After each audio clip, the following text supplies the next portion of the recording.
नमस्कार मित्रांनो, मराठी क्राईम स्टोरीमध्ये आपलं स्वागत आहे। ही सत्य घटना आहे उत्तर प्रदेश राज्यातील।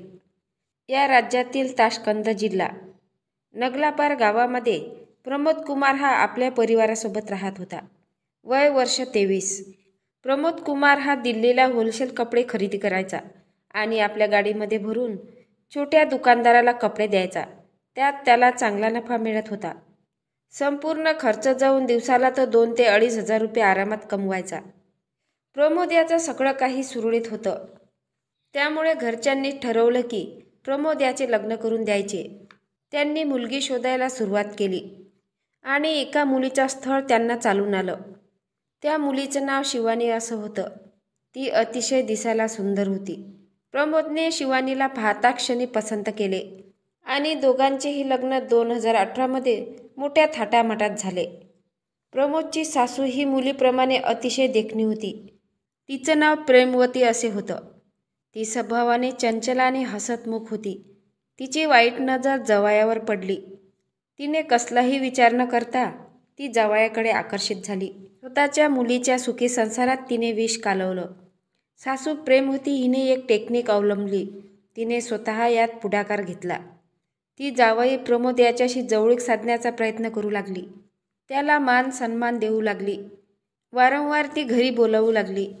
तिचं हसत बोलणं वागणं यामुळे प्रमोद हा प्रेमवती सासूकडे आकर्षित झाला। हळूहळू दोघांच्या गप्पा गोष्टी वाढल्या आणि यातच प्रेमवतीने जावयाला मिठीत घेतले आणि सुरू झाला वासनेचा खेळ। प्रमोद आपल्या बायकोला घरी सांगायचा की मी दिल्लीला कपडे आणायला जातो असे सांगून तो प्रेमवती सासूकडे जायचा आणि तेथे 2-3 दिवस मुक्कामाने राहायचा। दोघात शरीर संबंध व्हायचे। त्यानंतर तो आपल्या पत्नीकडे जायचा। अगोदर सासूशी शरीर संबंध करायचा, त्यानंतर पत्नीसोबत शरीर संबंध करायचा, असं त्याचं दिनचर्या सुरू होतं। सासू प्रेमवतीला 2 मुलं होती, मात्र दोन्ही मुलं काही कामाची नव्हती, बिनकामाची होती। प्रेमवतीच्या जीवावर जगणं, तिच्या जीवावर ऐश करणं अशी ती दोन्ही मुले होती। त्यामुळे प्रेमवतीचे दोन्ही मुले प्रेमवती जे म्हणाल त्याचप्रमाणे ते ऐकत असे। त्यांच्या संबंधाला 6 महिन्याचा काळ उलटून गेला। मात्र एक दिवस प्रेमवतीच्या नवऱ्याला तिच्यावर संशय येऊ लागला। त्याला वाटले जावई आपल्याकडे सारखा सारखा येतो, नक्कीच आपल्या बायकोमध्ये आणि जावयामध्ये काहीतरी चालू आहे। त्यामुळे प्रेमवतीचा नवरा हा संतापला। त्याने जावयाला एक दिवस शिवाय दिल्या, आमची मुलगी तुम्हाला दिली आहे, तिकडे जायचं, इकडे आमच्या घरी यायचं नाही। यामुळे प्रेमवतीला राग आला। प्रेमवतीने आपल्या दोन्ही मुलांना सांगितले, वडिलांना मारा। त्यावर दोन्ही मुलांनी आईच्या सांगण्यावरून वडिलांना मारहाण केली। त्यामुळे वडील हे मुलगी शिवानीकडे निघून गेले आणि त्यांनी मुलीला सगळी हकीकत सांगितली। तुझ्या नवऱ्याचे आणि तुझ्या आईचे या दोघांमध्ये अनैतिक संबंध चालू आहे, काहीतरी वेगळेच सुरू आहे।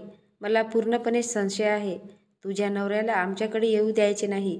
तुला जे काही करता येईल ते तू कर। वडिलांचे हे शब्द ऐकून शिवानीच्या तळपायाची आग मस्तकात गेली। शिवानीला 2 मुली होत्या, एक 2.5 वर्षाची आणि एक 6 महिन्याची। शिवानीने लगेच आपल्या सासू सासऱ्यांना ही बाब सांगितली। त्यावर त्यांनी शिवानीला सांत्वन करत म्हटले, तू तुझ्या नवऱ्याला समजून सांग, तू आमचीच आहे। शिवानीने आपल्या नवऱ्याला समजून सांगितले, मात्र प्रमोद याच्यात काहीच फरक पडलेला नाही। त्यामुळे सगळ्या परिवारांनी एकत्र येऊन दोघांना समजावले, मात्र ते दोघेही सुधारले नाही। असेच काही दिवस निघून गेले, मात्र त्यांचा अनैतिक संबंध सुरूच होते।